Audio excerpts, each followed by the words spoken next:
Second, मेरा सवाल BJP की तरफ से एक मुद्दा, एक से नारेबाजी मत लगाइए, मेरा सवाल सुन लीजिए। मेरा सवाल ये है, बीजेपी की तरफ से ये मुद्दा उठाया गया है कि अरविंद केजरीवाल जो बोलते हैं कथनी और करनी में भाई बड़ा फर्क है। वो बोलते थे पूरी दिल्ली में सीसीटीवी होगा, लेकिन स्वाति मालीवाल वाले दिन जो घटना हुई उस दिन का सीसीटीवी नहीं मिल पा रहा है। बड़ा फर्क है, यह आरोप लगाया जा रहा है। सर आप ये देखिए, जिस दिन से यह प्रकरण हुआ है इस पे अरविंद केजरीवाल जी ने कोई भी स्टेटमेंट नहीं दिया है। उन्होंने चुप्पी साध ली है, अपने होठ बंद कर। चुप्पी पर आपको शक होता है क्या? बिल्कुल शक होता है जी। क्यों हो रहा है शक होता है? क्यों हो रहा है? क्योंकि स्वाति मालीवाल जी ने खुद स्टेटमेंट दिए कि मेरे साथ हाथापाई हुई है। क्या बोल रहे हैं? मैं ये कह रहा हूँ, मणिपुर में जो सबके पास आऊंगा, मुझे मणिपुर में जो घटना बड़ी निंदनीय है। प्रधानमंत्री तब सो रहे थे, हमारी महिलाओं के साथ जब अत्याचार होता है वो कहाँ थे? वो जाते नहीं कहीं भी। ये तो बड़ा निंदनीय है। महिला पहलवानों के साथ क्या, महिला पहलवानों के साथ जो दुर्व्यवहार हुआ वो कहाँ थे? ऐसा कुछ भी नहीं है भाई। स्वाति मालीवाल बोल रही है, एक सेकेंड, स्वाति मालीवाल बोल रही है आपके एक बड़े नेता का फोन आया, मेरा चरित्र हनन करने की कोशिश की जा रही। स्वाति मालीवाल आरोप लगा, लोग अपने परिवार वालों को ही मार रहे हैं, मिल के मार रहे हैं। क्या ये बात सही है क्या? इन्होंने खुद मारा स्वाति मालीवाल को। इनको हर चीज में बीजेपी दिखाई देती है। इनके घर में छींक आ जाए तो बीजेपी आए। आपको बीजेपी पर साजिश का आरोप सरासर गलत लग रहा है। बोलिए क्या बोल रहे हैं? एसडी देवगौड़ा के पोते ने प्रज्वल ने 3000 महिलाओं के साथ बलात्कार किया और प्रधानमंत्री के साथ वोट मांग रहा है। शर्म आनी चाहिए देश के प्रधानमंत्री। सशक्तिकरण की बात करते हैं, महिलाओं को जलाया जा रहा है। हाथरस में वाल्मीकि समाज के एक महिला के साथ हाथरस में उसके जो रीढ़ की हड्डी तोड़ती बलात्कार किया। और जो है देखिए कर्नाटक में, सुनिए कर्नाटक में, मणिपुर में, सुनिए मणिपुर में, कर्नाटक में 3000 महिलाओं के साथ। चलिए मैं अगले सवाल, अरे सुनिए एक सेकेंड, थोड़ा जगह दीजिए। मैं अगले सवाल पर आ रहा हूँ, मुझे सुनिए। मेरा सिंपल सा सवाल है, मुझे पीछे जाने दीजिए। मेरा सिंपल सा सवाल है, एक करके सबसे पूछूंगा। क्या स्वाति मालीवाल वाले मामले का असर चुनाव पर पड़ेगा या नहीं?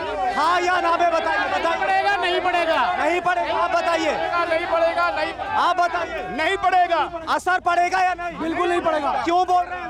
ऐसा है कि हमारे देश के आन बान शान हमारे सैनिक होते हैं, और एक सैनिक की बीवी को मणिपुर में नंगा घुमा गया, बीजेपी वाले चुप बैठे थे। क्या बोल? दिल्ली की जो बात कर रहे हैं, दिल्ली के अंदर जिस केजरीवाल ने झूठ के ऊपर शासन किया, जिसने कहा कि मैं भ्रष्टाचार को खत्म करूंगा, वो आज भ्रष्टाचार के अंदर खुद लिप्त जेल के अंदर बंद है। उसका पूरा मंत्रिमंडल। अरविंद केजरीवाल झूठ बोलते हैं, अरविंद केजरीवाल झूठ के ऊपर उसकी राजनीति शुरू हुई। जिस कांग्रेस को उसने कहा कि इस कांग्रेस के साथ में कभी गठबंधन नहीं करा। आप क्या बोल रहे हैं? आप गठबंधन पर सवाल उठा रहे हैं, मैं बात करूंगा। स्वाति मेघवाल है ना, झूठ बोलती है। कौन झूठ बोल रहा है? स्वाति मेघवाल झूठ बोल रही है। भाई एम्स की मेडिकल रिपोर्ट में तो आया ना कि चोट लगी है। 13 तारीख को हुआ, 17 तारीख को मेडिकल होता उसका, 4 दिन बाद में। क्या बोल रहे हैं आप? केजरीवाल जी सिर्फ पैरोल पर है, जमानत पर बाहर नहीं है। 2 जून को सुप्रीम कोर्ट का ऑर्डर है। अच्छी बात है इन्होंने जो बोला। मैं अगले मुद्दे पर आ रहा हूँ, मेरी बात सुन। अरे मेरा सवाल सुन लीजिए, मेरा सवाल। अरविंद केजरीवाल ये बोल रहे हैं कि अगर दिल्ली वाले ये चाहते हैं कि मैं जेल ना जाऊं तो फिर झाड़ू को वोट दो, हाथ को वोट दो। ये अरविंद केजरीवाल बोल रहे हैं। माना है, ये सुप्रीम कोर्ट ने उसको सिर्फ प्रचार करने के लिए दिया है, उसको जमानत भी नहीं दी, उसे क्लीन चिट नहीं दी है। ये झूठ की राजनीति के आधार पर 3 बार जा रहा है। कौन कर रहा है झूठ की राजनीति? वो तो ये कौन कर रहा है झूठ की? केवल केजरीवाल के आधार ही झूठ की राजनीति है।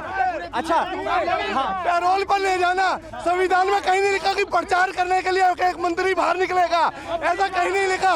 लेकिन उनको छूट। कल अरविंद केजरीवाल, मुझे जगह दीजिए, मैं आगे नहीं आ पा रहा हूँ, मुझे जगह दीजिए। मैं जानता हूँ बहुत जोश है, सबको बहुत बोलना है। मैं अरे सब एक सेकेंड, एक बात बताइए। कल अरविंद केजरीवाल ने एक सेकेंड मेरा सवाल। कल अरविंद केजरीवाल ने बोला कि इंडिया ब्लॉक को 300 से ज्यादा सीटें मिल रही है। उनके इस दावे पर विश्वास है? एक भी सीट नहीं मिल रही। गुंडे बदमाशों की सरकार है। शाहीन बाग में इन्होंने पत्थर बरसाए, इन्हीं के सांसदों के यहाँ बम और पत्थर मिले हैं। हमारे शांति रखिए, ये भाई साहब बहुत नाराज हो रहे हैं। एक सेकेंड, थोड़ा शांति रखिए, भाई साहब बहुत नाराज हो रहे हैं। चलो आपकी नाराजगी दूर करता हूं। एक बात बताओ, इंडिया अलायंस 300 के पार जाएगा, अरविंद केजरीवाल इस बात का दावा कर रहे हैं। अरविंद केजरीवाल के दावे पर विश्वास है आपको? पूरा विश्वास है अरविंद केजरीवाल के नाम पे। विश्वास का आधार क्या है? विश्वास का आधार विश्वास का आधार थोड़ा संयम होकर बोलिए। जो ये लड़ाई संविधान को बचाने के लिए लोग लड़ रहे हैं और ये लड़ाई पूरे हिंदुस्तान, संविधान क्या खतरे में है क्या? संविधान पूरा खतरे में। 400 की जरूरत क्यों पड़ रही है इनको? सरकार आपकी 272 पे बनती है और बनी हुई है, तो 400 को नारा क्यों? बीजेपी बोल रही है, सुनिए मेरी बात। बीजेपी का जवाब ये बीजेपी का जवाब ये है 10 सालों से बीजेपी सत्ता में, आप 400 की बात करते हो लेकिन एनडीए के पास उसके आसपास सीटें हैं, तो फिर संविधान 10 साल में खतरे में नहीं हुआ तो आप कैसे खतरे में आएगा? बीजेपी ने अगर काम किया है तो पहले सुनो, मैं आ रहा हूँ, काउंटर लूंगा आपसे, काउंटर लूंगा। काम के आधार पे वोट मांगो ना। जो आपने काम किया उसके आधार पे वोट क्यों नहीं मांगते आप? काम किया या नहीं किया मोदी सरकार? किया, कोई काम नहीं किया, कोई काम नहीं किया। क्या बोल रहे हैं? 5 काम गिनवा दो मोदी जी के जनता के लिए जो करे हैं। 5 काम जनता के लिए जो करे हैं मोदी जी ने, गिनवा दो। 5 काम गिनवा दो। चलिए, ये बोल रहे हैं मैं बताऊंगा, ये बोल रहे हैं मैं बताऊंगा। बताइए 5 काम। 5 नंबर पहला नंबर 370 धारा हटाई। दूसरा नंबर राम मंदिर बनाया। तीसरा नंबर सुनिए, 5 काम गिना रहे ना, सुनिए। 20,000 बच्चों को विदेश से लाना, यूक्रेन और रूस का युद्ध रुकवा के 20,000 बच्चों को लाना। चलिए ठीक है।